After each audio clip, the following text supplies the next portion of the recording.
Okay, good morning. Thanks for joining us today for 10th Global Languages Leadership Meeting today. My name is Ha-Gyun Lee. I'm the Director of Center for Urban Language Teaching and Research. It's my great pleasure to introduce every one of you to the 10th GLLM today. Yeah, we have it's 10 years, and there.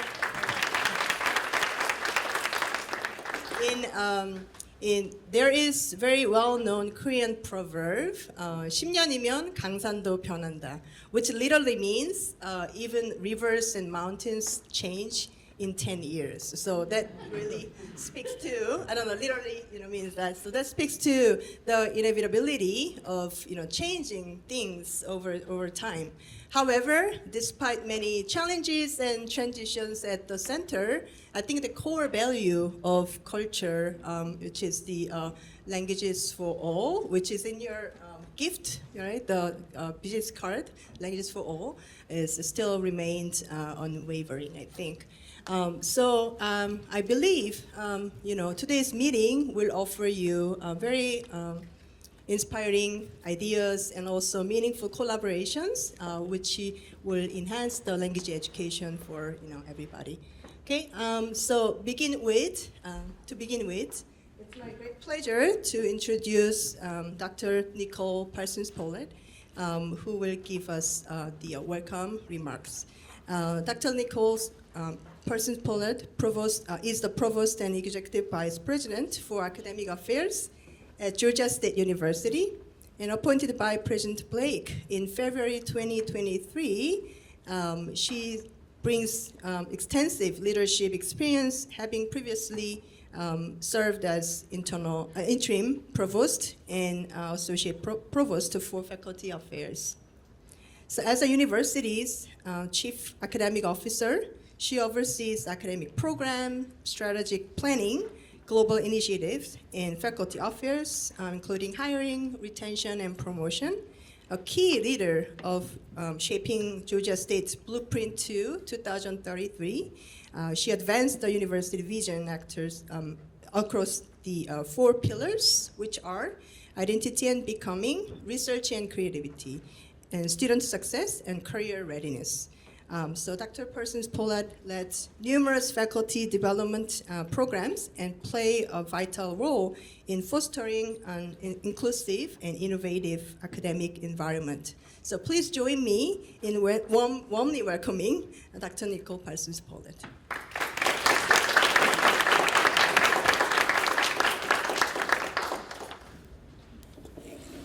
Thank you. Thank you very much. Good to see everyone this lovely Friday. And I was able to see this group, was it just last year? I think it was 2 years ago. Okay. And always great to see such a room full of engaged leaders across the country coming together with a shared and common purpose. First of all, on behalf of President Blake and the rest of the university community, I want to say thank you for being here. Welcome to the institution. If there's anything that you need, we are here to serve while you are here, and hope that you have a wonderful visit. In particular, welcome to our speaker. Very nice to meet you as well, Trevor. And to the Consulate General, thank you so much for being here as well. And so I wanted to say thank you, Lee. Dr. Lee, I appreciate all that you've done to make this possible. I even learned a few things when I was reading through some of this information and understood Dr. Nichols' role in the existence of culture. So you can even learn new things after you've been around for a while. But I wanted to say it's an honor for you to have you here today and to be surrounded by such a diverse and talented group of leaders, all promoting the language, learning, and cultural competence as essential skills for a global workforce. Your presence underscores the collective commitment that we share to promoting language learning and cultural competence. Skills like these are vital for success in today's interconnected world. Over the past decade, this meeting has evolved into a powerful platform for collaboration among businesses, government, nonprofit, and educational sectors. and it's your engagement that has made this all possible. This event has become a cornerstone for the Center for Urban Language Teaching and Research, or as we call CULTR, championing the importance of language education across various sectors. This year's meeting aligns closely with Georgia State's strategic plan, the Blueprint to 2033. In particular, the areas of research and innovation and college to careers. By fostering cross-sector collaborations, we are not only promoting cultural competence and language learning, but also we are directly supporting GSU's commitment to preparing students for success in a global workforce. Looking to the future, it is my hope that you continue expanding partnerships, promoting access to language studies, and advancing cultural competence for all learners. This is a unique opportunity to further and to strengthen the ties between academia, industry, and the broader community for our collective efforts to drive global education forward. Thank you for sharing your insights while you're here, your experiences, and most of all, your enthusiasm. You can always tell that it's going to be a great meeting when people are gathered and having coffee and they aren't ready to quite sit down and get started. But that means that you're enjoying the human connection with one another, and that's always a great thing to see. As we move forward, let us carry the momentum of our respective fields and continue to advocate for the importance of global language education. I want to tell you, I look forward to seeing the impact of your work in the many years to come. I hope that you have a wonderful meeting together. It's so good to see all of you here together in one room with a shared purpose. And so I want to thank you for being on this campus, and thank you for all of that you do for global education. I appreciate you.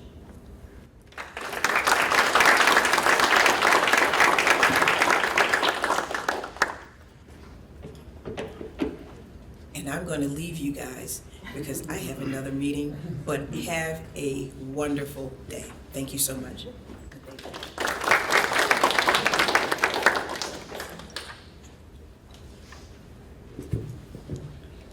Yeah, thank you again for your gracious welcome remarks.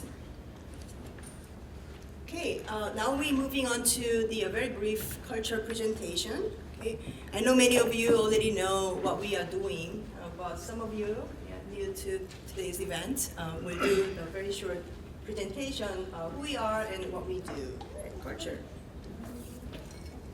Okay, so I can use this one. Okay, good. So, Culture Center for Urban Language Teaching and Research. We are the only language resource center, LLC, in the Southeast, and one of the just 16 federally funded Title VI National Foreign Language Resource Center in the United States. Established in 2014 by its founder, Dr. Bill Nichols. Bill is with us today. Yeah, and Culture has spent many years to promote language education and expanding the access for underrepresented students. So we are a very small team, and in number, in size, but our team brings remarkable energy and drive, and that makes the us to create the powerful impact. Culture has developed a distinctive identity centered on student and community needs. So we promote language learning as a key part of 21st century global education. So in our current cycle, grand cycle, which through the 2026, particularly we are prioritizing in initiatives that promote less commonly taught languages. So our work includes developing learning resources and offering professional development for educators and advancing the research in foreign language education. So Culture is guided by the 4 central objectives. So we're providing professional development for language educators. So we have a summer teacher workshop and supporting first-time conference attendee teachers, and supporting centers' career readiness through the language and global skill development. So we have our Languages Day, I will introduce later. And also advocating for language education among families, schools, and communities. So we closely work with the DLI schools in Atlanta, and also developing virtual school curriculum. And lastly, advancing the research on less commonly taught languages. Okay, so through this effort, CULTR has built national reputations for innovative and accessibility in language education. So here are our partners. So CULTR is collaborating with a wide array of partners, from universities and also national security agencies to corporate, nonprofit, and community organizations. So many of you are here today, part of this journey, and we are deeply grateful for your support and ongoing collaboration. Thank you again for being here today. So we have one of the key events, cornerstone events, that's World Languages Day. And this year we will have it on October 16th. This flagship event brings together high schoolers and college students with the leaders from business, government, and non-profit education sectors to explore the global skills shaping our industries. So your continued support is valuable to making this event success. And I can show you, it's a short video from our last World Languages Day, 2023 World Languages Day snapshot.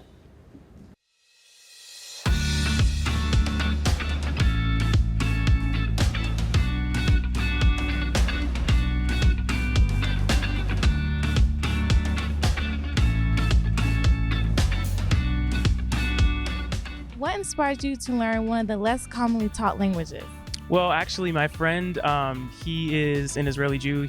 I went to high school with him, and he just started teaching me Hebrew because I was curious and I enjoyed learning languages. So I asked him about it, and he taught me some stuff. My mom's Colombian, and my dad's South Korean. And what do you plan on taking away from this event? How language is very important, and how many people from different backgrounds should be known, and that's the main point of diversity here. It's very important here, especially here in Atlanta. It's just a hub of so much different interesting people. I do plan on taking French in my future career. I kind of see myself teaching English in France as a potential career path, or maybe teaching with the Peace Corps. What I hope the students take away today is a renewed encouragement to study language and to utilize them in their careers moving forward.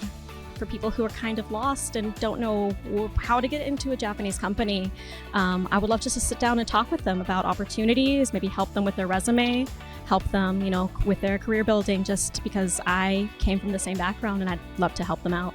Could you tell me a phrase in Hebrew? Yeah, the most common phrase that comes to my head, unfortunately, is "Ani lo medaber Hivrit," which means I don't speak Hebrew. And could you teach me how to say I love Korean? 한국말 사랑해요. Today is a great day to know French. Aujourd'hui, c'est un jour superbe pour qu'on étudie le français. I just like saying 안녕하세요 because Korean people, whenever they hear you say, they're like, oh my god. Bonjourne. Bonjourne. What I would like to say is "Minasama, yoroshiku onegai itashimasu." What does that mean? Everyone welcome. Okay, thank you.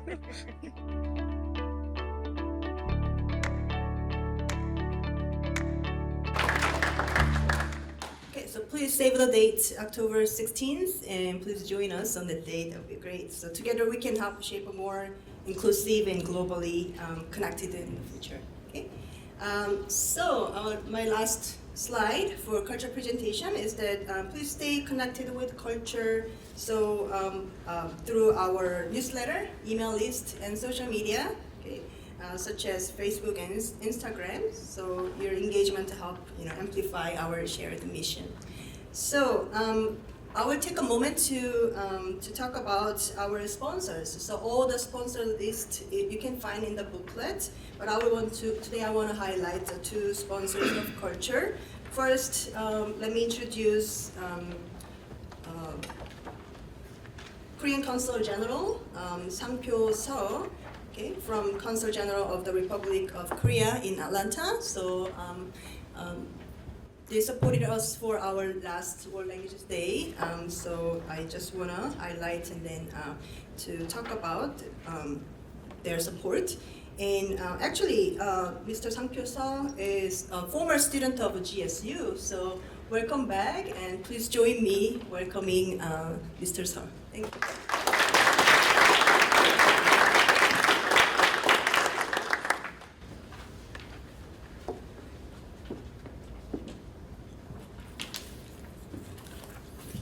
Good morning, everyone. Actually, I studied at GSU, not the alumni. I explained the professor in the Department of Political Science. I studied graduate studies at the Department of Political Science. Anyway, I'm very happy. It was 1995 to 6. At the time, I remember that in the center of the campus, we have a library and we have several buildings. Only one parking lot for students. So we struggled to parking our car in one parking lot. So, but I don't know that. Where is that my class rooms? Anyway, that I'm very happy to be here today. And it's my pleasure to join you today at the 10th Annual Global Languages Leadership Meeting, and I'm honored to have an opportunity to make remarks in this very important gathering. First of all, I extend my sincere congratulations to the Center for Urban Language Teaching and Research at Georgia State University. The center, since its establishment, has assisted students to learn foreign languages and understand diverse cultures around the world by contributing to enhancing the competence of the student in this globalized world. As a diplomat, especially, I'm very keen to educate the people globalized as a globalized citizens in several language speaking skills, and it's very important. During my more than 30 years diplomatic career, I spent my career in English-speaking country and French-speaking country, and also Hindi and Urdu. Subcontinent, I mean that India and Pakistan. Before I came here, I was the Korean ambassador to Pakistan. So how the language is important, I know, because you don't know that the languages and cultures, it's not easy to communicate with them, to business with them, do something with them. So this center is very vital for enhancing the citizens' competence in this globalized business and world. And especially, I'm very proud to collaborate with this center over the years to support language education. And Georgia, you know that now the home to the many foreign companies from Asia, Europe, and other continents with huge investment and creating and countless jobs. So language proficiency and understanding of the culture become a vital element for students to successfully explore their future careers. The Republic of Korea and the United States for over 70 years has enjoyed a strong and enduring alliance, which is rooted in shared sacrifice during the Korean War in 1950s, and now has expanded into extensive cooperation in areas such as economy, culture, and cutting-edge fields like AI, cyber, and space. The growing Korean presence in the United States has helped foster a more diverse and globally connected community. According to the Georgia State government, in 2024, Korea ranked as Georgia's third largest total trade partner with more than 17.5 billion US dollar in goods traded, and around 100 Korean-owned facilities operate in Georgia, employing more than 17,000 people.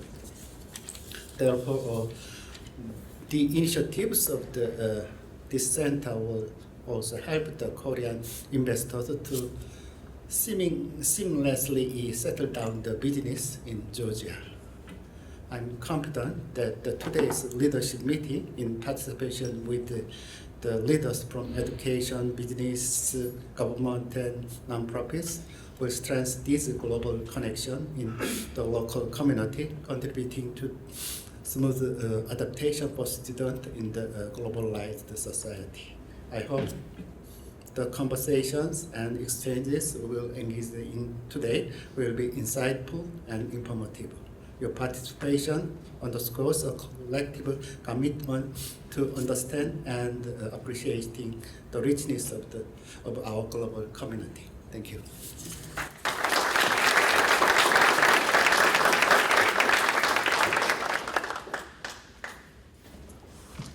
Thank you so much. And next, we have a Mr. Patrick Wallace from CULTR Languages.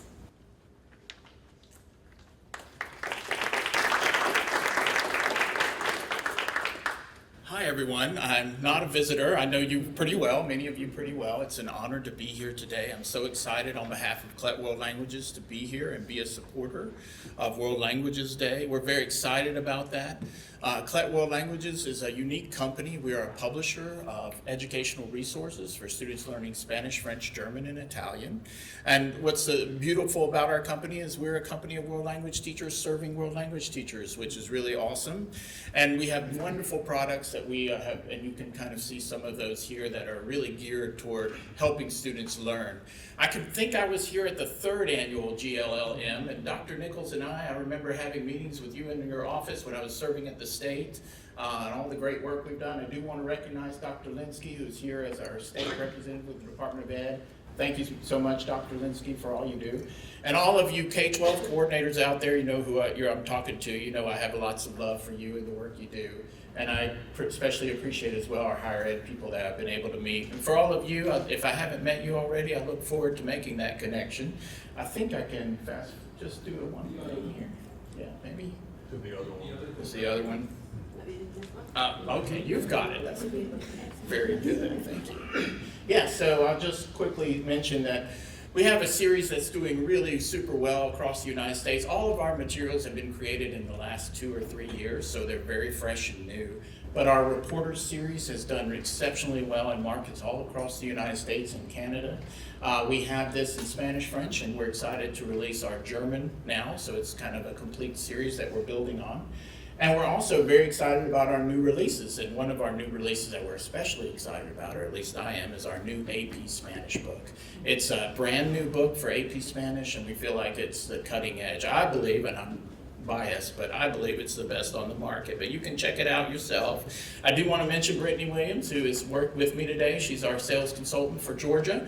And once again, it was great to be at World Languages Day to connect with students. I'm a product of a public education system. I learned German in high school in 1988, a long time ago, and I have followed that love all through my life, and it has changed the course of my life in many different ways. So there's no way that I can say with enough just how important it is, the work that we do in bringing language and culture to students, giving them the opportunity to view their own world through the window of a second language, but also a greater insight into who they are as individuals. There is so much talent out there, and it breaks my heart sometimes they don't have access to the languages that they would like to learn. So it's something I would like us to see change, and I know that this group is dedicated to that same purpose. So once again, thank you all so much for being here. Send all my love to you and the work you do, and we appreciate you at CULTR World Languages. Thank you so much.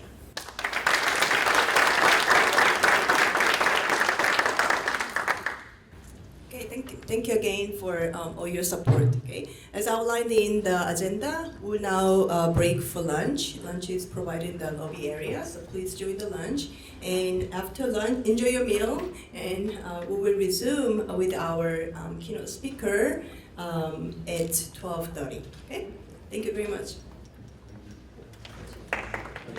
Okay, how was the lunch? Good. Yeah, I hope you enjoy the lunch, and also feel free to continue eating. Okay, as I introduce the our keynote speaker. And also, we have some to-go boxes near the table, so grab it, if you want to when you leave the venue. Okay. All right. Let me introduce our speaker. Okay. So I'm very delighted to welcome Trevor Gillies, a distinguished GSU alumnus and valued cultures collaborator. With over 16 years of experience in international talent acquisition, Trevor brings deep expertise in helping global companies navigate the US job market. Originally from southern Germany, and he offers unique bicultural perspectives that has shaped his success in international recruitment. So since joining YER, that's my way of pronunciation. That works. Yeah. And in 2019, he has advised numerous firms entering the US and serves the leadership committee of the German American Chamber of Commerce in Tennessee chapter. So please join me welcome Trevor back to GSU, and we look forward to his presentation and insights he will share us today. Okay, let's welcome him.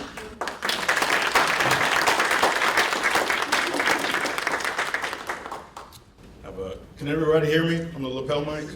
Okay, thank you.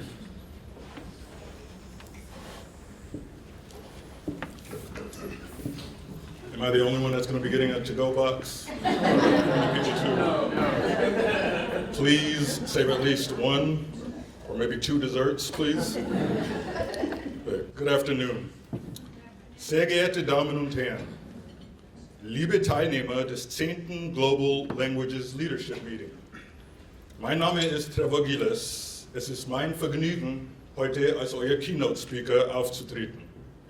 Ich bin begeistert, euch etwas über meine Erfahrungen mit Sprachen und Kultur zu erzählen und wie es mein Leben beeinflusst hat. Über eure Aufmerksamkeit bedanke ich mich im Voraus. So I hope you all are ready for an hour-long presentation only in German. Just kidding, just kidding, just kidding. So some of you are probably wondering what I said, so I'll also translate into English. Distinguished guests, dear attendees of the 10th Global Languages Leadership Meeting. My name is Trevor Gillies. It is a pleasure and honor to appear today as your keynote speaker. I'm beyond excited to share some of my story with you and how languages and culture have impacted my life. Thank you in advance for your time and attention. So first and foremost, got to stick to priorities. I want to thank Dr. Haikun Lee for granting me the opportunity to speak today and for leading the Center for Urban Language Teaching and Research, or as we know it, CULTR, since 2022. Now, during our walkthrough in April, I also had the pleasure of meeting Dr. Bill Nichols. I feel like we officially met. At the walkthrough, it was more like in passing, but today we officially met. Really also want to thank you, Dr. Nichols, for founding this wonderful organization 10 plus years ago. Well, actually 11, you told me 2014, correct? And please, I want to grant them another round of applause.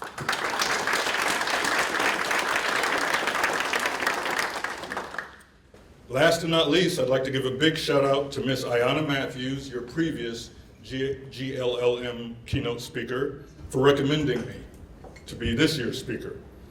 To my surprise, one day in February, she called me, somewhat out of the blue. I've known Ayanna for almost 10 years, but hadn't spoken to her in a while. And she called me and presented this idea to me. I think before she finished the sentence, I told her yes. So in Dr. Haikun Lee's gracious introduction, she mentioned some of the reasons why I was probably chosen as the speaker today, but I want to share a few other details about myself. So as she stated, I am a proud graduate of Georgia State University, class of 2003. I'm aging myself a little bit.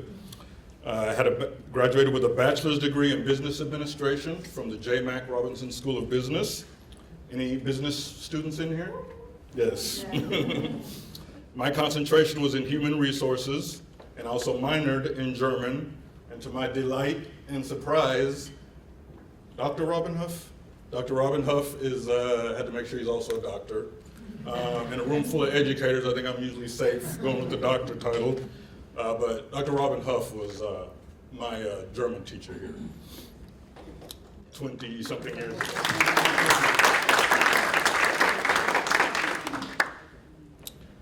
So Dr. Lee pointed out that I was born and raised in Germany. I'd like to add that I lived there for 21 years, and I'm blessed to be able to return almost every year. I also lived in Atlanta for 17 years and return here often, sometimes too often. I currently live in Birmingham, Alabama with my beautiful wife Alicia and our dog Nubs. My wife is here in attendance today. I think some of you have met her. The agenda for my talk today will start with me sharing the story of my immersive upbringing in Germany and the journey of learning the language and culture. That is a journey I am still on, and that inspired the title of my presentation, A Journey Through Language and Culture. The journey of learning never stops. I will also share how I've been able to use my language skills and cultural know-how to form a career where I work with many European companies, most of them German, and support their North American operations. As we near the end, I will share some takeaways, offer some tips, and hopefully motivate as many of you as possible to continue supporting the mission of CULTR, which is to promote and enhance the global skills opportunities for all learners and for educators to establish diverse, enriching, and successful career pathways. The Languages for All identity of CULTR is certainly something I can fully support. So so I get a feel for the room. I know I invited some people that fit into this category, but how many German speakers are in the room today? Okay, so we have a few, a little more than a handful. Alicia, you can raise your hand. I've taught you a few words. And my brother is holding out. He can actually speak it too. How many attendees have lived in Germany? Several. Okay. Some of the same hands that also speak German. And then how many people have visited Germany? Hopefully this is a lot of people. There we go. So I'm blessed to be bilingual. I always wanted to be trilingual. Maybe that will still happen. But also, last question I want to ask, how many people speak more than 2 languages? I'm jealous. That is amazing. And very happy to be in a room like this. This is my comfort zone right here, being in a room like this.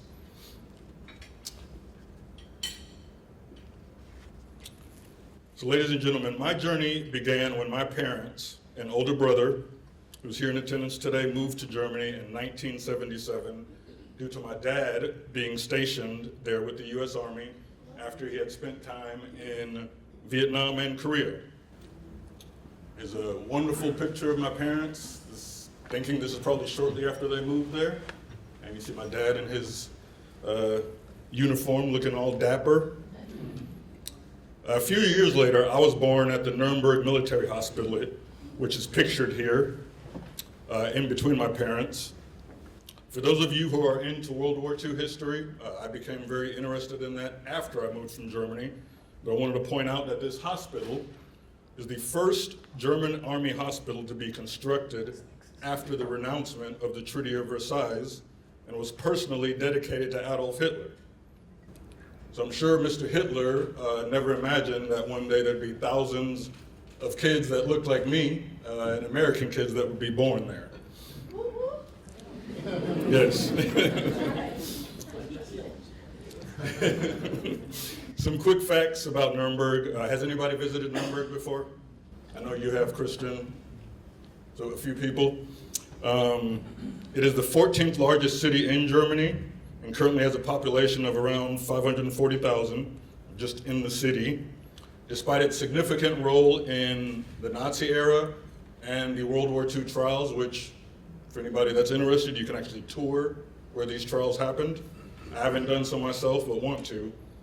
Nuremberg, despite that history, has developed into a major cultural and economic center in Bavaria. Maybe it's a coincidence, but Birmingham, where I live now, kind of has a familiar story in the role it played in the civil rights movement to what the city now represents, which is something completely different from 50, 60 years ago. My parents were not your traditional military parents. They always chose to live off base and socially had just as many European friends as American ones, maybe even more. The first village I lived in was Obermichelbach, a small town outside of Nuremberg, the Nuremberg area with the current population of about 3,000. When I was growing up, it felt like 300. It was like a little village. So fast forward a few years, my parents somehow came up with the crazy idea to put me into American and German kindergarten simultaneously. This is a picture of me in the American kindergarten. I would spend the first half of the day in American kindergarten, and then usually my dad would pick me up and take me to German kindergarten for the afternoon. So interesting fact, my mother was also a teacher at this school, and I always wondered why wasn't I in her class, but I guess she had to put up with my stuff enough. You know? So I was just down the hall at Miss Molina's class. I'm still connected to Miss Molina and her son on Facebook to this day, so Mom was able to keep a good eye on me. And Miss Molina now lives in Hawaii, so I need to see if I can visit her sometime. Since that experience seemed to go so well, it led to my parents enrolling me into German elementary school full time. So this was influenced by the principal of that school and a German family that would go on to be like a second family to me during this period of my life. So here's a picture of the school. It looks totally different. I think they just tore the old one down and built a whole new one. At this point in my life, my German language skills were just very basic. I mean, in kindergarten, they're not really teaching you extensive language skills. And I could not hold a full conversation with my classmates. I could get by in kindergarten without speaking the language fluently, and again, I was only there half the day, right? Play around a little, take a nap, you're good. I knew things were going to be a little different now that I was going to be a full-time German school student. This made the experience a bit scary at first, but the family that looked after me had 3 kids enrolled in the school, one of them in my class. So I'd like to highlight Natalie, who's next to me in the wheelchair. As you can see, she was also unique. Natalie was born with MS, was wheelchair bound from birth on, and needed many accommodations at the school. But we both really stood out at school, and therefore we looked out for each other.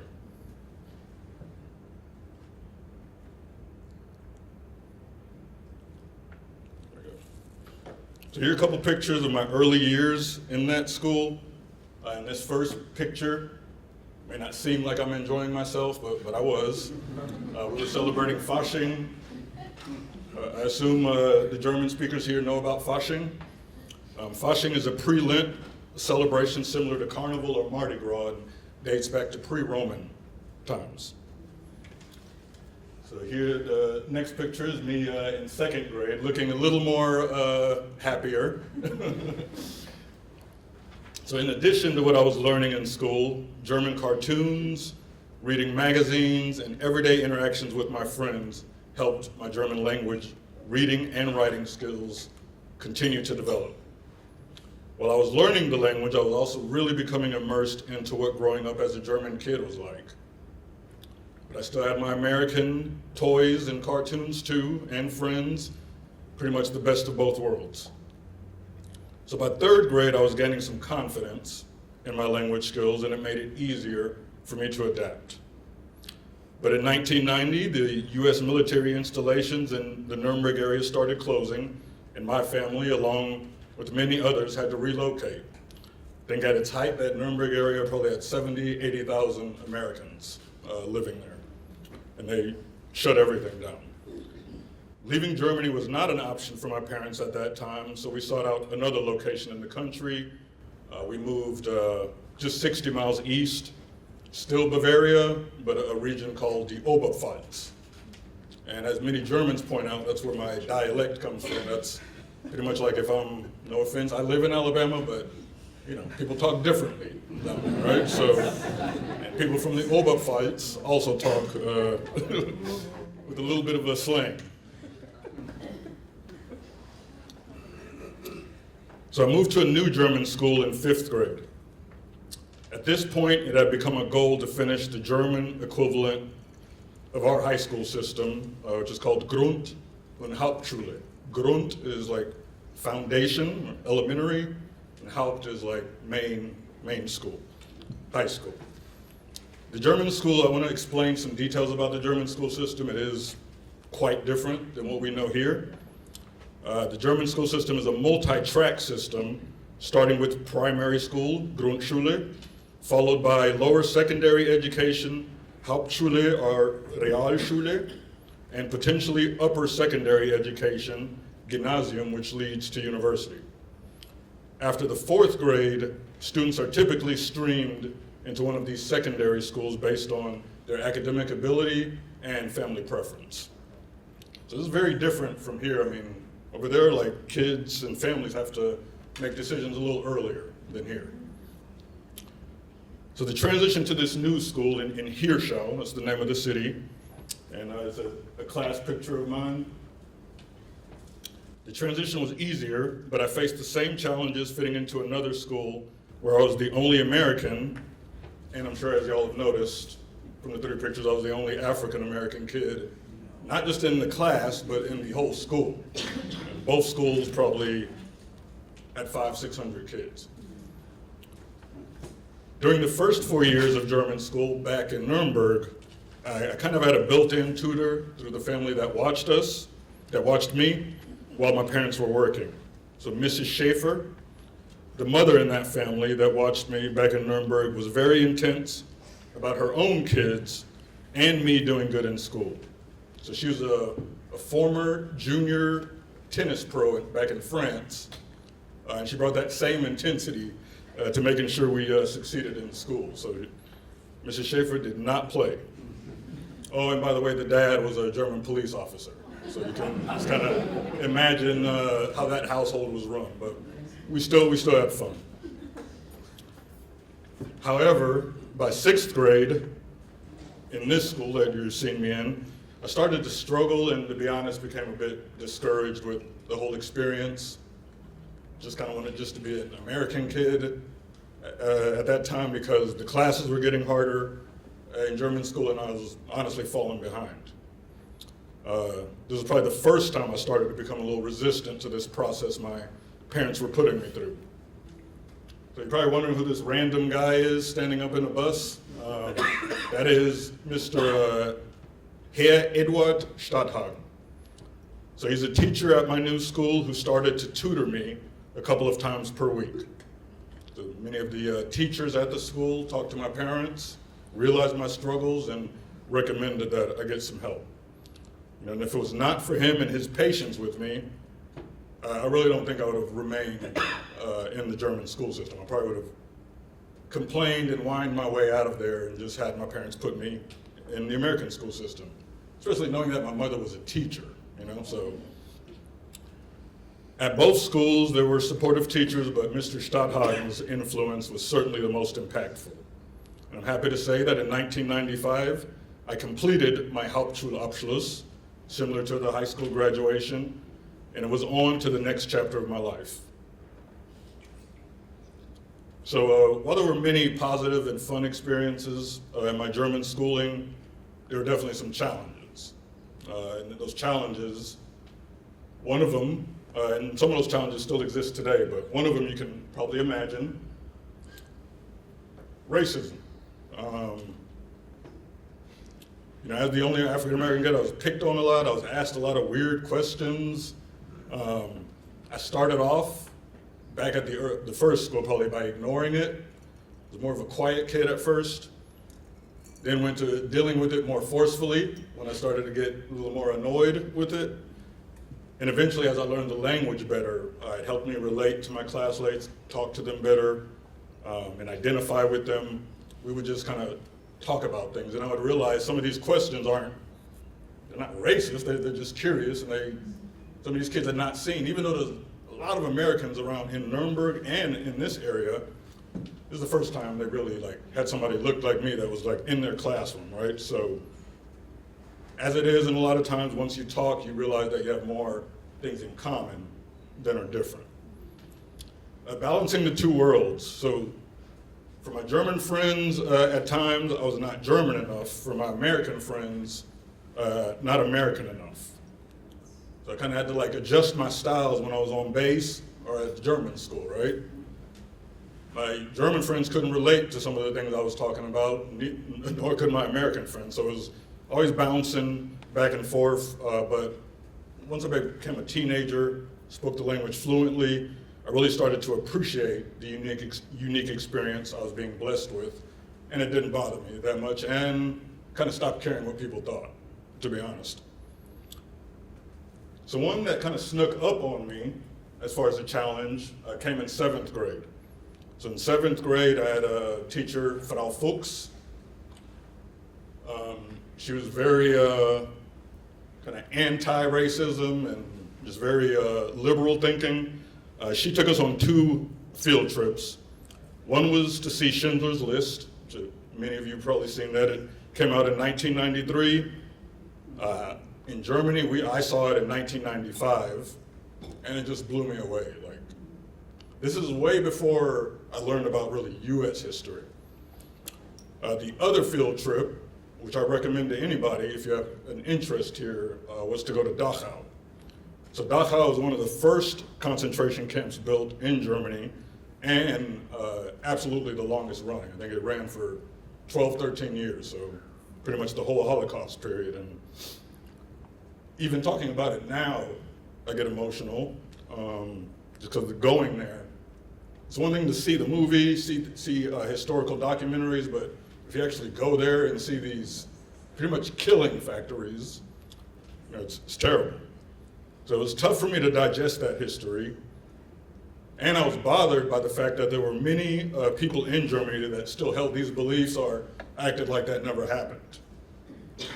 So in the late 80s and early 90s, Germany saw a dramatic increase in the rise of neo-Nazism due to a large wave of immigration coming into the country, mainly from Turkey. And we had one Turkish kid in my class, which maybe I can point him out, Salih.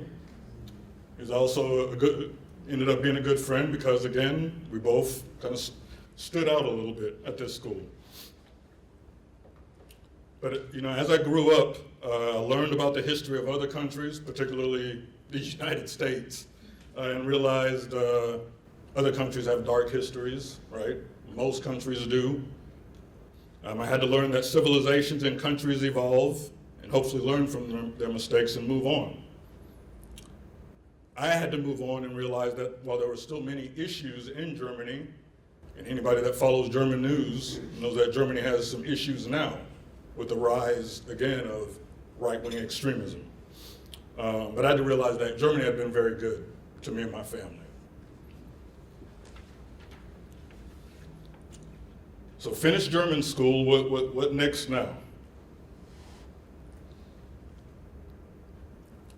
So here I began kind of my American life. At 15, I made the transition to a new school system. This time it was American High School, specifically Vilseck American High School, located about 10 miles away from the last German school I went to. So this one I was really excited about.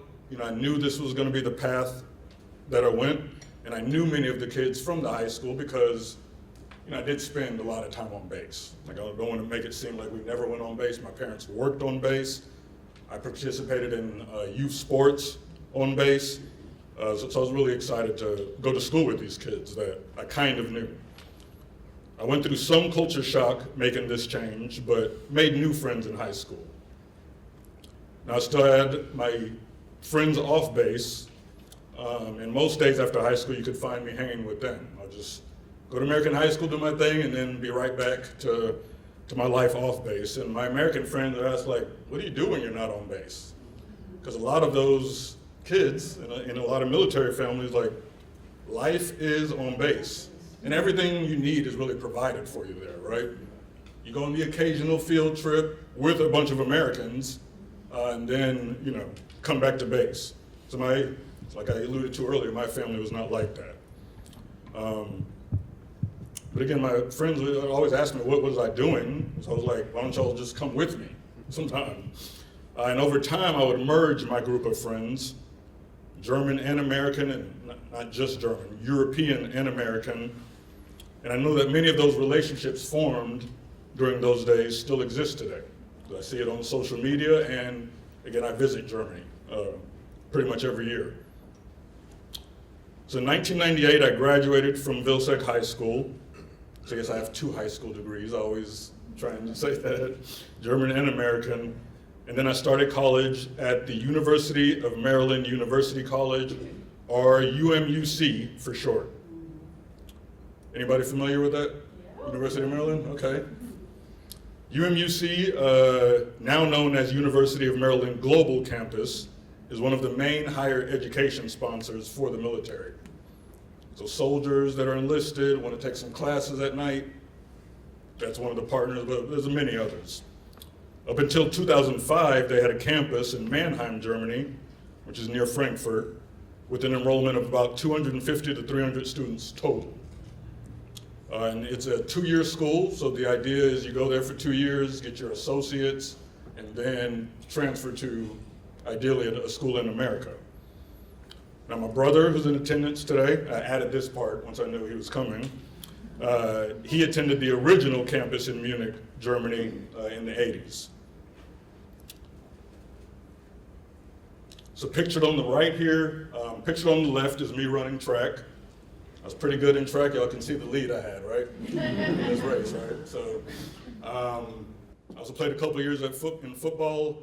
There's a reason there's no pictures of that posted. My brother, he was the football player. On the right is the entrance to the dorms at the University of Maryland. So looks very inviting, right? As far as the college campus, there's a checkpoint there. And then similar to the hospital I was born in, this site, you can Google it, was a former site for the Nazis. This was one of their bases that America took over and turned into their own. And there was U.S. Army soldiers that lived on that base with us. So our college parties were a little different. If people in the military really know how to party. How's everybody doing? Everybody with me still? Yeah. Good? Okay. Take one drink of water. All right, so I did my 2 years at University of Maryland, and then on to the next step. So after spending the first 20 plus years of my life in Germany, it was finally time to start living in the US full time. Now the States was not new for me. My mom being a teacher meant we had summers off. And just about every year we'd come to stay here in the States for 1 to 2 months, mainly in Columbus, Georgia, where my mom is from. My wife is also from there. Terry, you were born there in Columbus. If anybody knows, Columbus has I think it's back to Fort Benning. I think it's Fort Benning again, but that's where the infantry school is. That's where my parents met when my dad was in the military. So moving to the U.S. To live, though, visiting is one thing, but moving there to live ended up being more of an adjustment than I thought. So Georgia State was my college of choice due to the recognition of the J. Mac Robinson School of Business was receiving and still receives. At that time, if y'all remember those U.S. Weekly magazine that always had the rankings, I was in Germany at 17, 18, looking at those lists, trying to pick where I wanted to go. And since Harvard and Yale wouldn't have me, I picked Georgia State and because of the connection to Georgia and my family. Georgia State, because it was in Atlanta, that time very much still hot Atlanta. It was a fun place. My brother had just moved up here from Columbus, so that was kind of a natural choice of where I wanted to go. So where I got used to standing out in German school and being unique, and to an extent in high school, at Georgia State I was one of just 30,000 students trying to earn a degree. It just blows my mind. I think I heard somebody say like Georgia State is up to 60,000 students now, so it's crazy. So I really wish CULTR would have been around when I was in school. That would have been exactly what I needed to more easily integrate into the university, but I still found my way. I got involved in the International Business Alliance, which I couldn't find that still exists, but it used to be like a group within inside the business school that went on company visits and would have speakers come. I was also a DJ for WRAS 88.5. I know that still exists. And by working towards a minor in German in Dr. Huff's classes, I got to know some other German speakers, one of which has become a good friend of mine. So, one of the most memorable experiences and important connections I made at Georgia State, though, was to meet Mr. Michael Daniels, who was referred to me by Dr. Huff. So it's just amazing to have both of them here today. And I'm happy that you could make it today, Mike. So I want to share, and correct me if I make any mistakes here, Mike, but the International Co-op Program was an exchange program with Berufsacademies, that's job academies in Germany. It's a self-sustained program that Mr. Daniels managed like it was his own company. And Mr. Daniels, a military vet himself, you could see that experience and that leadership come out in the way he ran this program. It gave me the opportunity to work in a related field of study while living in the country of choice. Most students were placed in Germany. That's where most of the job opportunities were. Gave me the opportunity to use my German skills, not just in a social manner. German at the disco is a little different than German, in a professional work setting. The program was not eligible for credit until Mr. Daniels became the director. So even better, I could do all of that and get credit for it, and all the other students that were enrolled in that. And I know I've told you before, Mr. Daniels, but the impact that you had on me has lasted a very long time.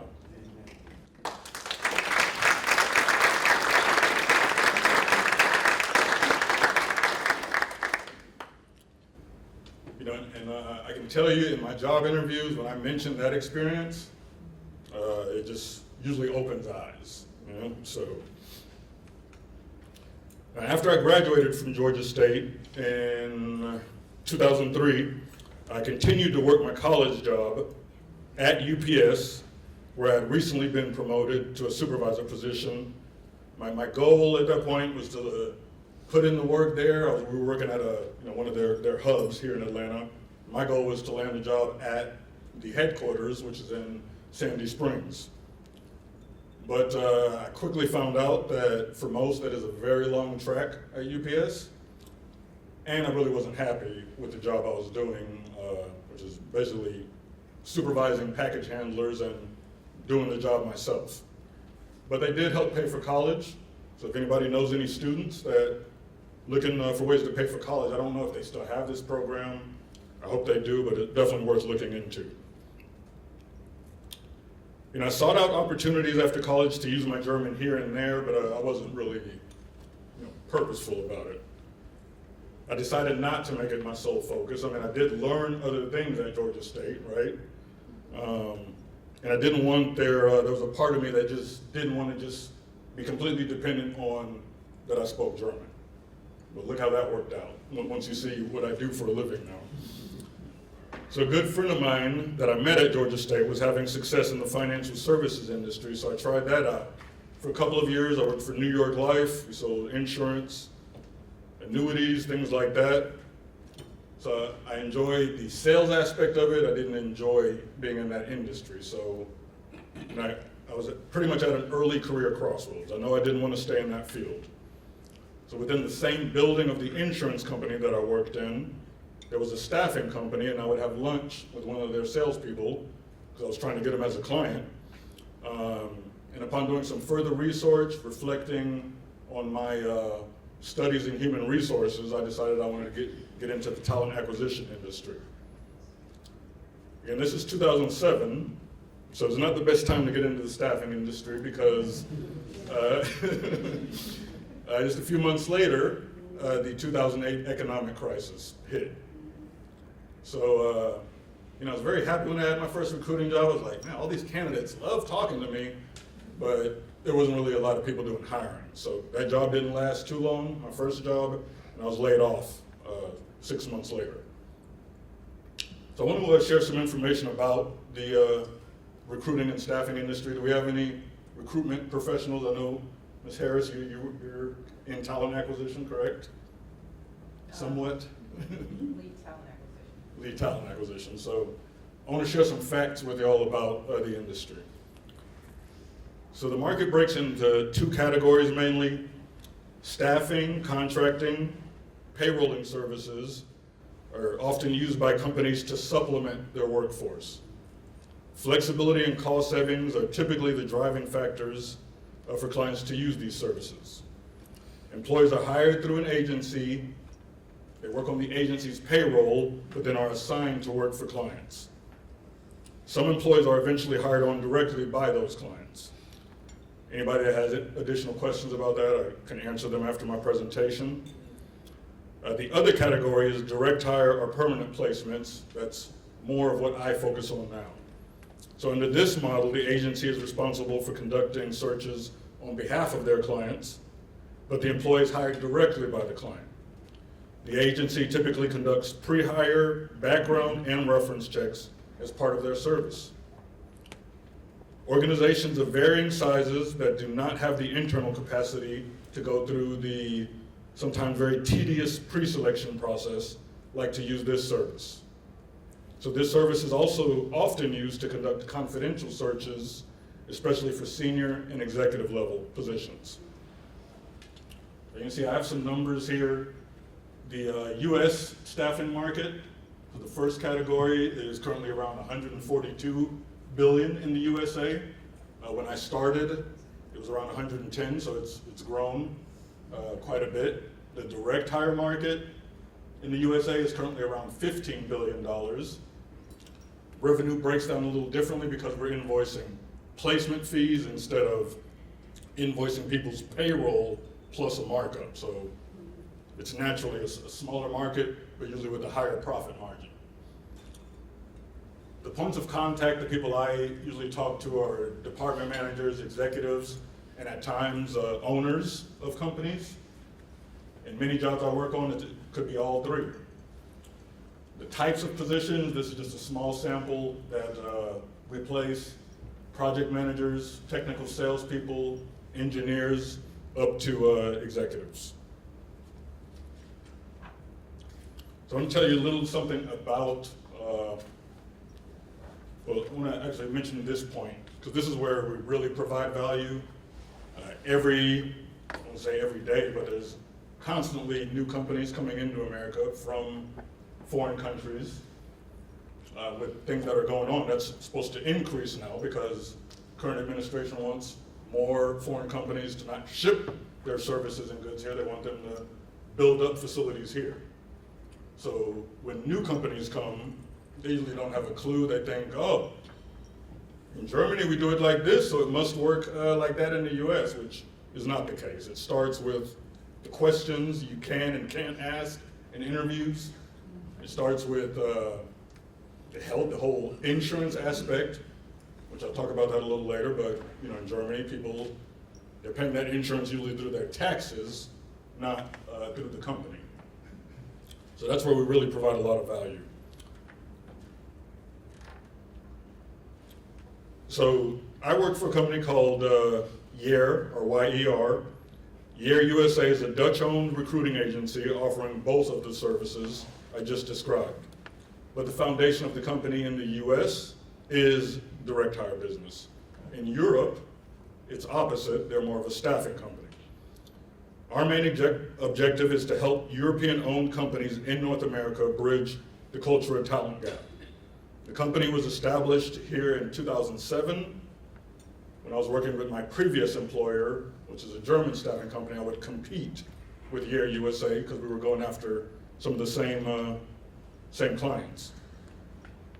In the USA, we currently employ around 40 people that are spread out all over the US, and we have 2 people that work for the US company that are also located in Germany.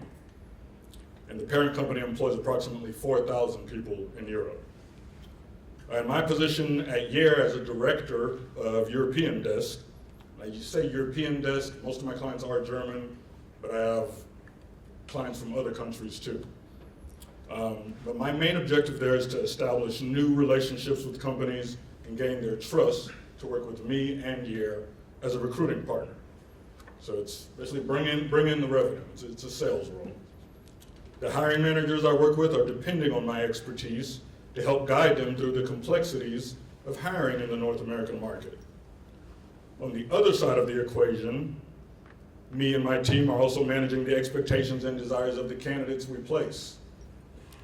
A lot of the candidates we place eventually can become clients, so we have to make sure we nurture those relationships very well.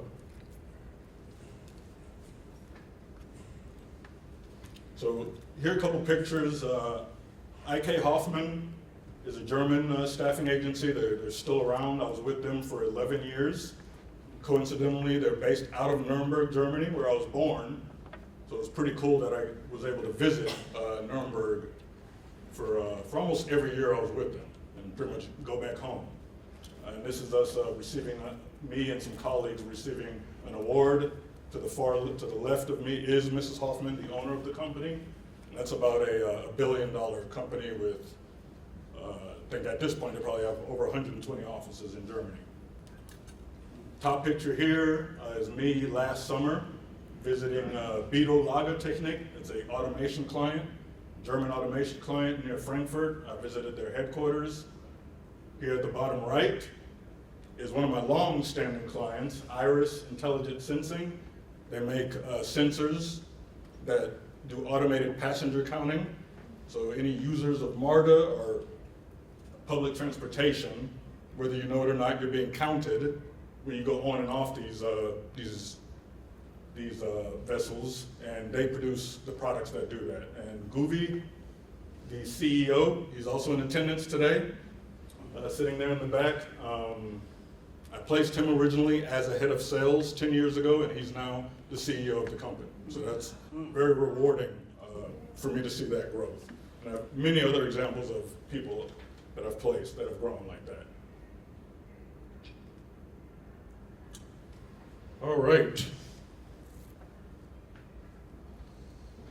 So yeah, I mean, many things in life come full circle. So perhaps it's really no surprise that the American kid who grew up in Bavaria, connecting kids from various backgrounds, ended up one day connecting European companies with professionals from all walks of life. Kind of like a full circle moment. So culture is obviously something I want to address today, and it's something that really comes up a lot in what I do. We have one of my friends here today, Christian Herfele. He's really an expert on this topic.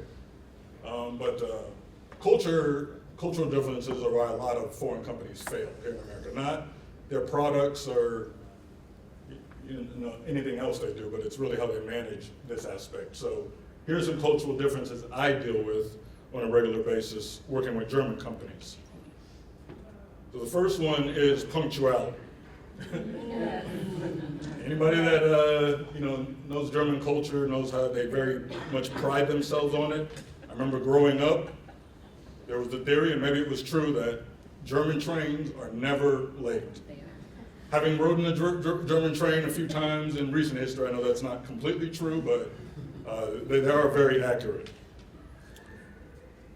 So showing up late to a meeting with a German, especially a first meeting, can easily cost you the business. If you do show up late, definitely apologize, don't just blow it off. In other cultures, this is not taken so serious. I know in a lot of Latin American cultures, showing up on time might be offensive, you know?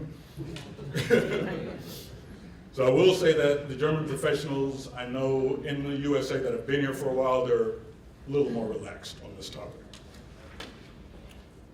I spoke about the education system some earlier.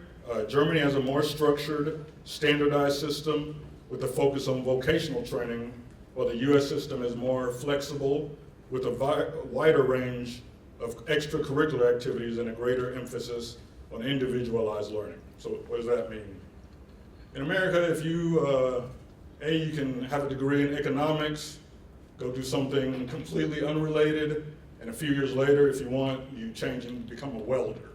You know, that's not unheard of in America. So in Germany, you might be able to do those things, but it's a lot harder. And there's a lot more steps in between. Here on TV, we see all these schools, come here, learn this, learn how to be a barber, so it doesn't work that way in Germany. Communication styles. So you're always going to know where you stand if you are managed by a German or work in a German company. The communication style is just more direct. The sugarcoating, the kind of give them 3 kind words first and then criticize them, like Germans don't usually play that. So if you're falling behind, and then I see that as an advantage. I want to be told where I stand, and that's one reason I like, and the Dutch are just like that too. Plus I'm in a sales job, so it's pretty easy to tell if you're doing your job or not. So nothing personal usually. If you work for Germans and you feel offended or something because they're being direct, it's usually nothing personal. It's just their style, it's just different. Work-life balance. So it's not uncommon for one of my clients or colleagues, because I work with mainly Europeans, to say, hey, I'm going on vacation for 2 or 3 weeks at a time and won't be responding to emails.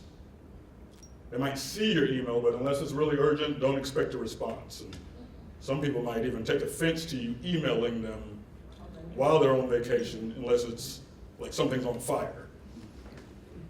Now, most Americans I know, if you're taking 10 days at a time, that's like, oh my God, like, how can you be away that long? And then most of us are working during some of that time off. So there's a lot of funny memes and GIFs about that online. Another example of this work-life balance is that many companies in Germany, I would say most, start off with 3 to 4 weeks of vacation. Some German companies here in North America offer those same benefits, and it gives them a competitive advantage. So I have to admit, everybody, I'm definitely a little more American. I hardly ever travel on vacation without my work laptop. Sorry to my wife for that aspect. But it's important, sweetheart, while we're sitting by a pool or something. You know? Compensation models. 1 second. To put it simply, Germans and most Europeans earn lower salaries than we do in America. Many of the clients that I do business with, and especially the ones that are doing business here for the first time, are blown away by what it takes to hire an engineer, a salesperson, a manager. I have a lot of stories there. Some of them try and pay the same way they do in Germany and are surprised why it doesn't work. So why is that? One of the reasons goes back to the whole insurance and kind of healthcare and social aspect. So I think things have maybe become a little more unstable in Germany than they were, but they generally, and most Europeans generally have a more secure safety social net under them, and they also pay a lot higher taxes for that. And most Americans, including myself, you know, that just doesn't fit with us. Like, I'll take care of my own self. I don't need the government taking, 80% or 70%.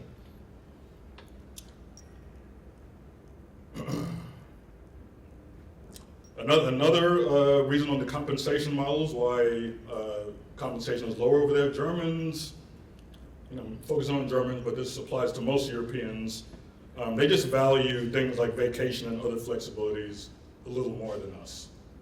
So I've negotiated many offers here where I'm surprised they're taking this offer for a lower salary than they were making, but they got an extra week of vacation, and that works for them.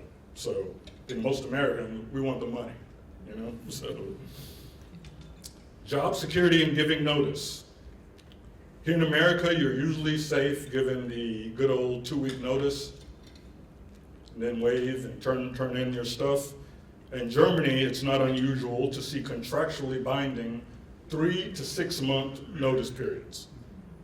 So can you imagine giving notice to your employer here in the US and having to hang around several months, or certain cases the employer telling you, you gotta go, but you gotta work out your notice period for however long. So really outside of management and executive levels, that's unheard of in the US.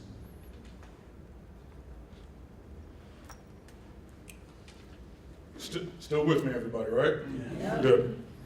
So some key takeaways from my experiences, both professional and personal takeaways. The first one is you can never learn enough and to continue evolving. So I continue to seek ways of improving my language skills in German and English. I truly believe that learning is living and learning is growing.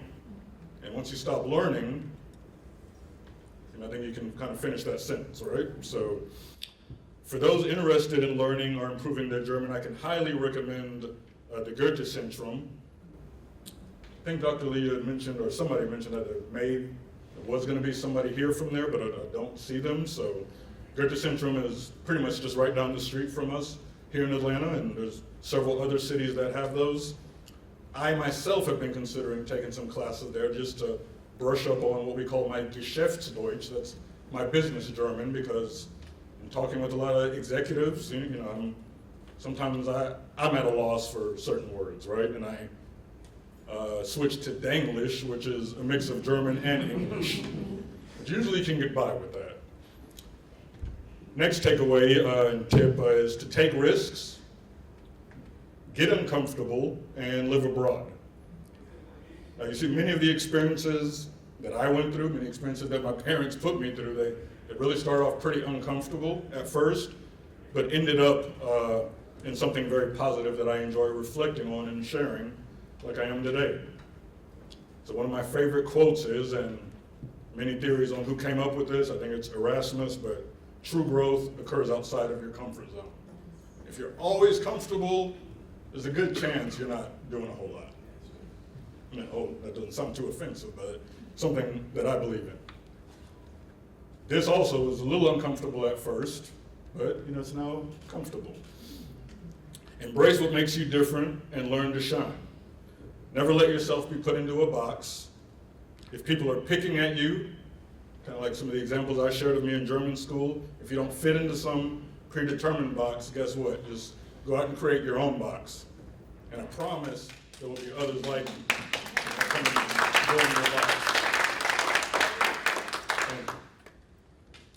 Listen to those close to you. So I can keep this short. For me, is basically listen to your family. My brother who's here, my parents, from the time that I started to grasp the language, always said, oh, you'll be able to use your language when you leave school. You can be a translator, you can do this. But anything that being beat into you, you start to kind of just intuitively resist against. But if it's people close to you telling you that, it's because they care about you, and there's a good chance they're right.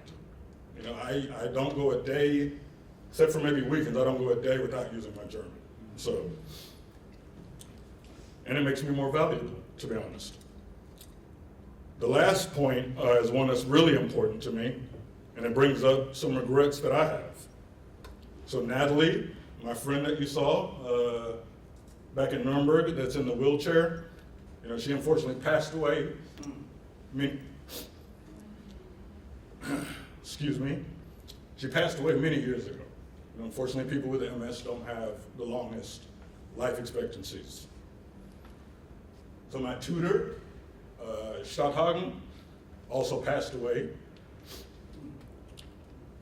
And I really wish I could have kept in touch better with them, because I think they'd be very proud to see the impact that they've had on me. So please learn from my experiences.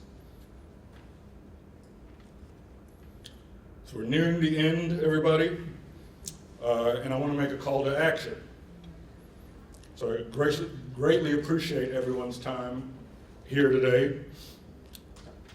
But where do we go from here?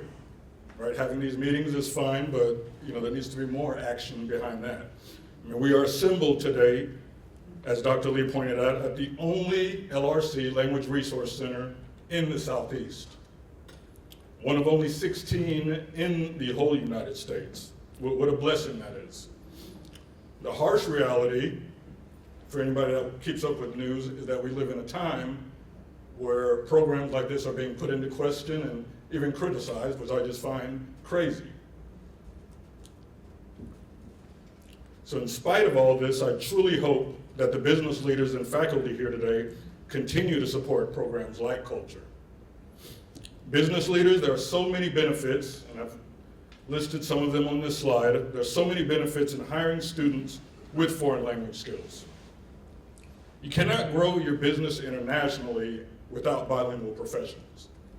And I promise you, outside companies and consultants that can do that work for you are a lot more expensive than hiring your own bilingual professionals. Students with foreign language skills have increased problem-solving skills, attention spans, and intercultural sensitivity.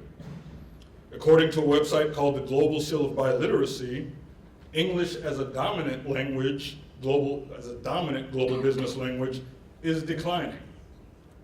Now, I think in 20 years from now, English might still be the dominant language, but it's not as dominant as it once was. So languages such as Spanish and Chinese have seen dramatic increases in use around the world. Just speaking with my clients, I've noticed a pretty sharp increase in the need for Spanish-speaking professionals. These are German companies trying to either get into Mexico, get into South America, and they need these professionals. Another reason is because, especially I have clients in Texas, they're like, hey, most of our workforce is Spanish, so we need Spanish-speaking managers. And then I have to say, over the past 2 or 3 years, I get asked more for Spanish than actual German, right? So not everyone will have the opportunity I had to grow up in a foreign country and have parents that insisted on their child learning a foreign language. Some people don't start the process of learning a foreign language until college or even later. And that's where programs like this, like CULTR, can play a huge role. What a better way to create a pipeline of bilingual talent than to support programs like CULTR. So I'm a son of a teacher who had a 43, or maybe shorting my mom some, but at least a 43-year career in education.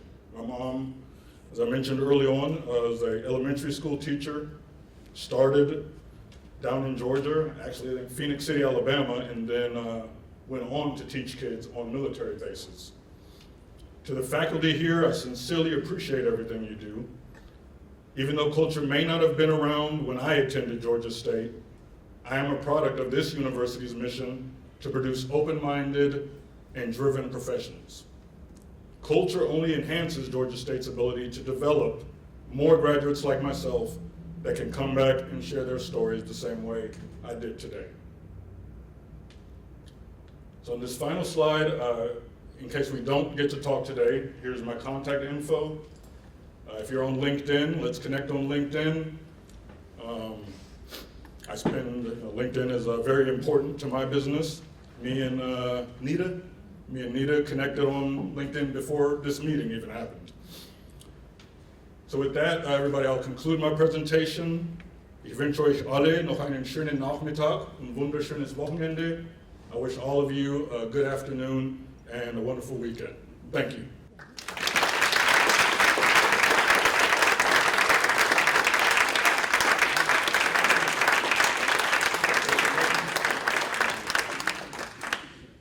And discussion up for questions. Yes, sir. Thank you, sir, for an amazing presentation. Thank you. Thanks for all you do, and I've always loved the traveling abroad, learning different cultures, and thanks for your advice. So, thank you.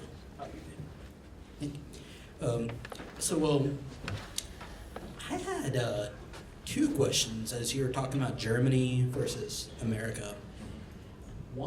One question is on the idea of like one of the worst injustices. I'm sure everybody wants to see done in the U.S. Even though we're a university, those unpaid internships, and student loan debt, which are very predatory because, as you know, there are many people that get their degree but still do not get a job with all the student loan debt, do an unpaid internship and still don't get a job despite networking. Yes. And then I was wondering what it's like in Germany about that. And I like the point when he said in Germany, when people resign, they're stuck in like a job 3 to 6 months, even after giving the notice. But I was wondering, like, sometimes here when an employer is so bad, does all the bullying and unacceptable behavior, their employees reasonably like leave like in a day. I'm wondering if that happens in Germany too. Flexibility. So I may need some of my German friends, Christian and Guvi, to help me out with the first one, but I've never heard of a German complaining about student debt. Like, I don't think that's not a thing. I mean, the universities, I think it's paid. You still have to pay something, but it's a fraction of, very small fraction of what we have to pay here. Like, I think you have to pay for your books or something, or like there is no room and board and all that, but again, Germany has a lot higher taxes, so it's getting paid, but it's not being leveraged on the students. So to my knowledge, they don't have that problem at all. To your second question, I would think that does happen. People walk out of jobs everywhere in the world, right? The whole contractually binding, that's just a standard in Europe. It allows the employer to make sure they find a replacement. And a lot of times it's done very friendly, right? It's, okay, you want to resign, give us time to hire somebody, and then ideally you work with that person, and there's a smooth handover. But in situations where maybe somebody's not performing, and I'm sure there's exceptions to that rule, and contracts can be written a lot of different ways, but in Germany, as an employer, you can't just wildly just fire people. The whole at-will thing, to my knowledge, doesn't exist in Germany as often as it does here. So hopefully that helps.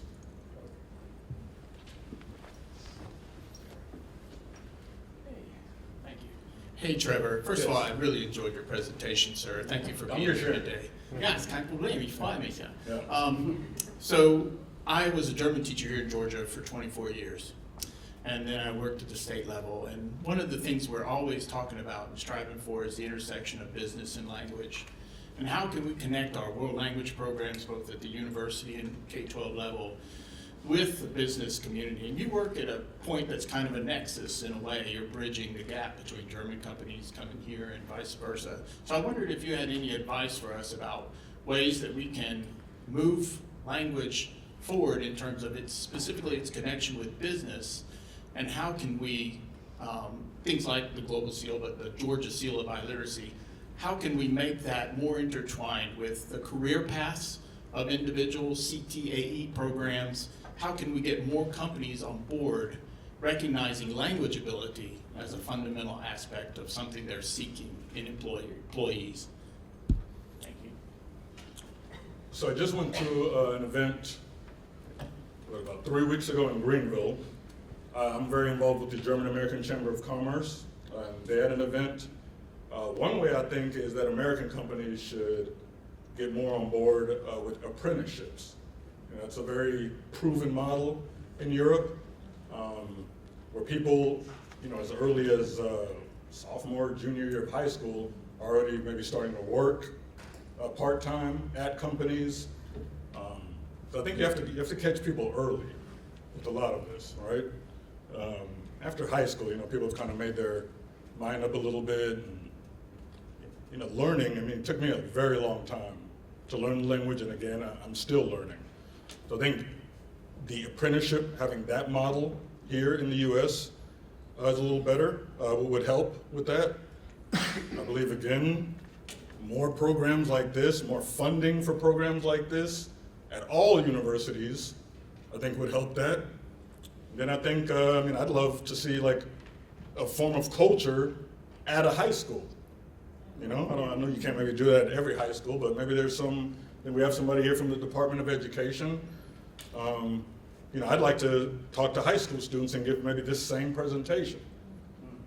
I've done something similar for Clemson University on several occasions.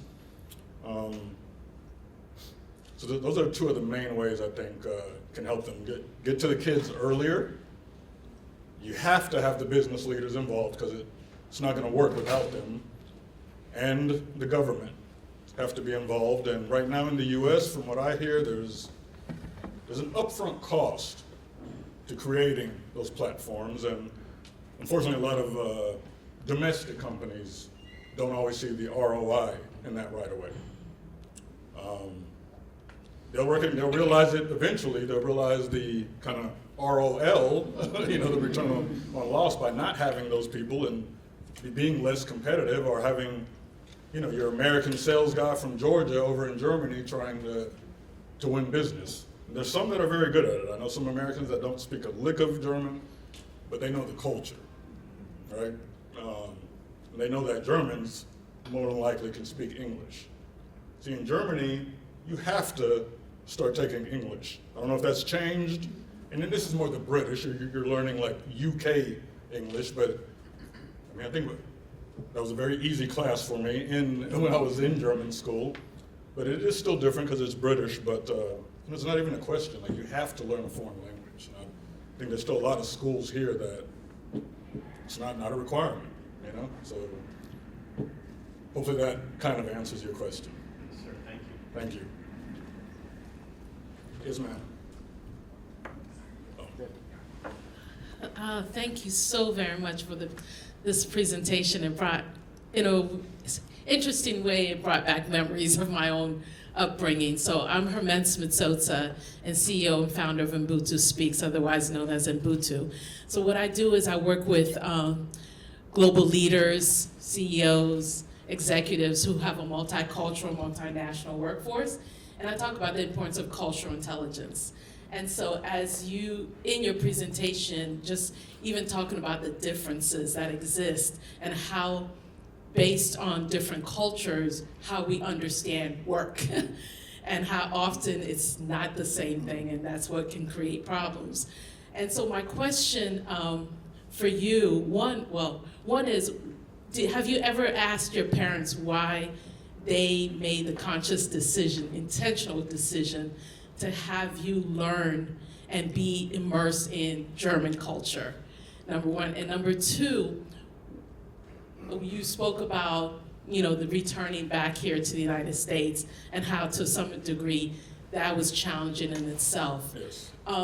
But could you speak a little bit more about how your identity and how you were able to take those challenges and turn them into a benefit for yourself? Yeah, no, certainly. I talked about the balancing the two worlds aspect. Very challenging as a kid, because you feel all these societal pressures and kids be like, oh, you don't know about that? What's wrong with you, man? And it happened when I first moved to the States too. I didn't watch, we didn't have certain shows, in Germany. We had one American station, Armed Forces Network, and whatever shows showed on there, that's what we knew. Now, I had the advantage of having my brother who would record stuff over here and send it to me. But I think one of the main ways, first of all, you have to, which is hard as a kid, but you have to stop worrying about what other people think, with the whole identity thing. Like I said, create your own box, right?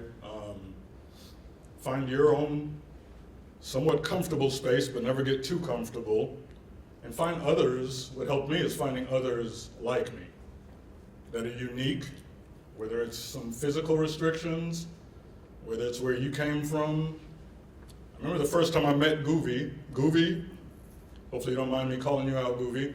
Guvi is German in Africa, right? So Guvi came over here, many years ago, and I feel like the second I met him, this was in a business setting. He was a client at the time with a different company, not Iris.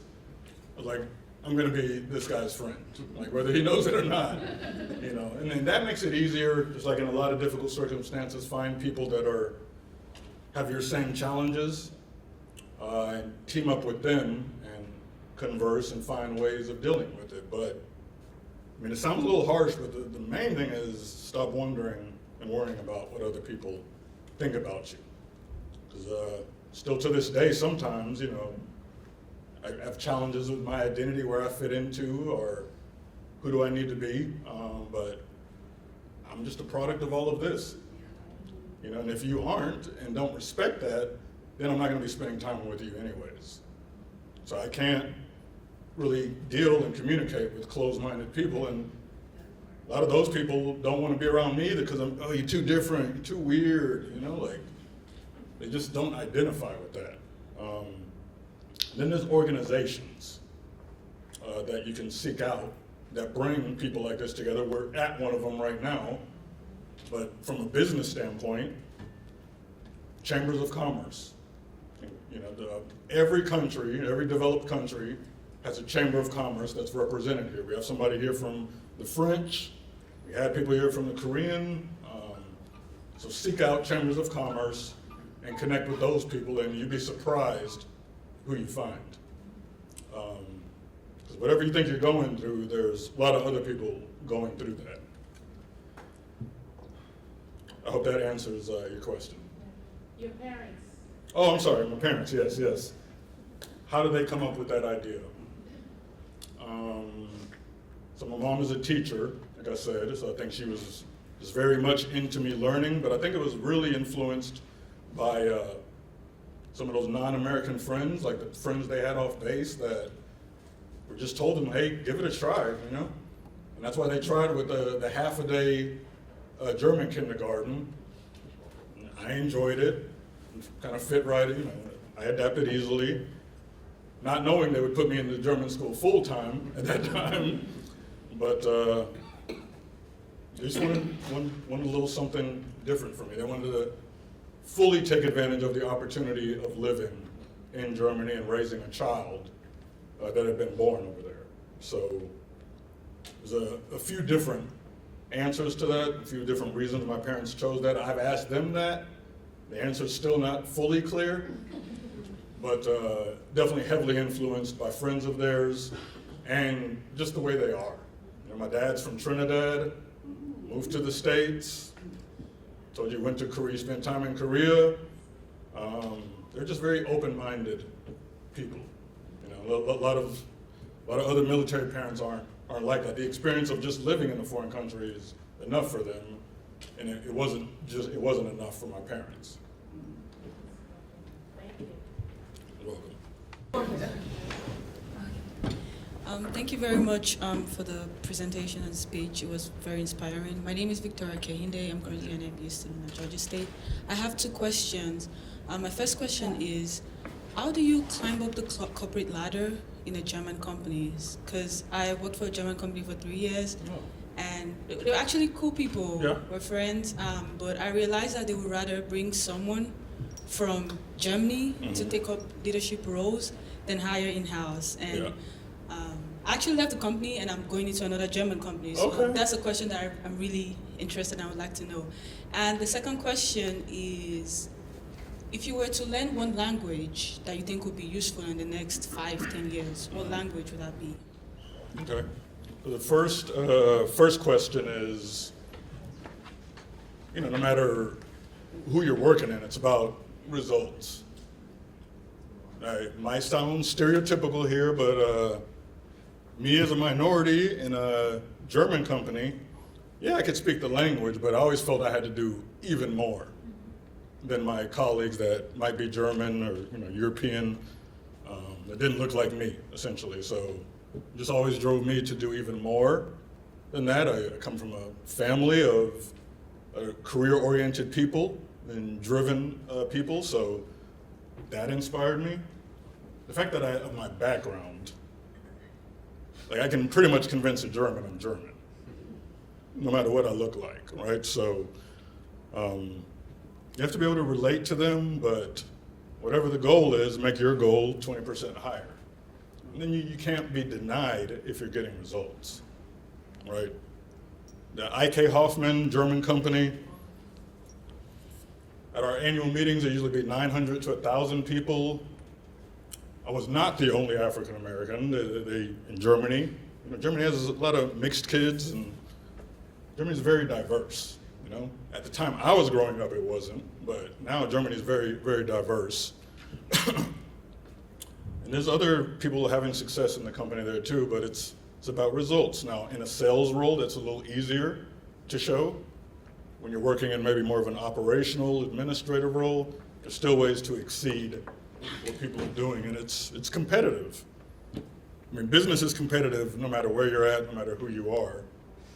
But just know that, unfortunately, if you're a minority, working in certain settings, there's going to be certain invisible walls and doors that are in front of you that your colleagues may not have, right? So speaking the language, that's going to be, without that, I couldn't have accomplished what I have, definitely. But even then, it's being very intentional, sometimes a little professionally aggressive. And people are denying, saying, oh, you probably can't do that, you don't. No real reason. People just believe that you can't do that, right? They won't say it, but it's really because of maybe the way I look. They believe I couldn't do something. And one example was speaking at the Nuremberg Messe. This is basically Nuremberg's version of our Georgia World Congress Center. My first year I had to speak there. It was in front of 900 people, mainly Germans. And I would hear whispers of like, I don't know if he'll be able to pull this off. Like, I don't know if he can do that. So if you're not the type where that motivates you, then you might get scared away. But you need to let, every time somebody tells you you can't do something, or you can't proceed, then prove them wrong, right? Ask them why they don't believe you could do that. Try and force people. Like, is it really just because of my race? And I bet you most people don't want to come out and admit that. Even your traditional racist does not want to just come out and admit that in a professional setting. So I know I'm giving a bit of a long-winded answer, but it really is just, it's about results, your own desire. Eventually you can't be stopped if you stay on task. To the language question, Spanish. That one's easy for me. I myself want to learn Spanish and maybe pick up from my 1 year in high school many years ago, but that is a language that you need. South America is a market that is still expected to grow. A lot of companies are investing in that market, so that would be my next. Probably Chinese. Chinese are French. I mean, France has a lot of investments here in the USA. Next to German, or German speaking, we call it the DACH, German, Austrian, and Swiss companies. Our French desk is probably the next biggest category at Yale USA. A lot of chemical companies, a lot of manufacturers. So those would be the languages: Spanish, Spanish, and French. I think he had a question. Well, thank you very much for the very inspiring presentation. And I'm from the Department of World Languages and Cultures. My question is about some recent development in the higher education sector in the United States. As you may be aware that some of universities started to cut language programs or slashing those foreign language requirements, dropping 4 semesters, 3 semesters into 1 or 2. So, and some people would even argue that in the era of AI, artificial intelligence, we don't need to learn language because there will be automatic translation, right? So, based off your experience as a bilingual, and also your rich experience in the business sector and industry, What's your take, and what would be your sort of idea, opinion toward some more decisions to cut programs or support to the languages? Thank you very much. So I don't want to get any culture in trouble here by getting too political or anything, but I wholeheartedly disagree with what's going on right now. And I think it's going to harm America, make America less competitive. If you listen to people high up in the travel world, there's already less people from Canada and Europe traveling to the US, just if you look at a pattern over the past 6 months. So if we don't get our act together, I think that's going to increase. When I first started in recruiting, oh man, there's always people from Germany that want to come over here. At that time, the kind of the visa regulations were a little easier. And it used to always get people over here. There's less of a desire for that now. Like some of these things, they don't make us more attractive. There might be some benefits, I don't see it.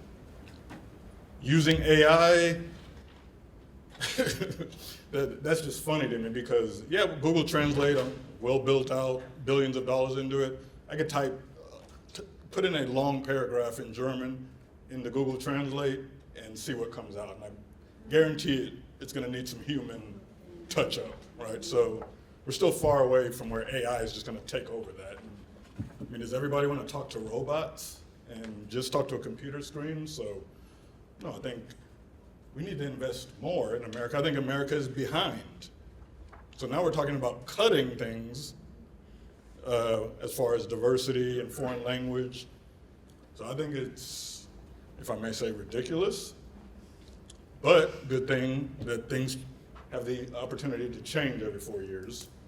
In some cases, every 2 years on a midterm level. So I really hope we kind of get away from that thing. Is there waste out there? Are there some things that, maybe we don't need? Sure, but I think it's going a little overboard. And I hope it stops. Thank you.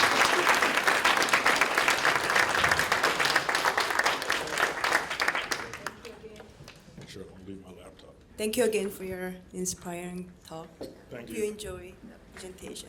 Okay, so in closing, I just want to sincerely thank you for your participation and your presence today at 10th GLLM. And I think your engagement really makes this event, this gathering, as meaningful. So I hope the ideas and knowledge that we exchange in today's meeting will continue to spark our thoughtful conversation and action in the future. Okay, I just want to say thank you for your participation. And even though the official program has concluded, but I invite you to continue networking. And also, last but not least, we have a tradition to the lobby picture. So in a few minutes, we will go out to take a group photo. So please join us before you go. Okay, thank you again for being part of 10th GLLM, and I really appreciate your support. Thank you so much.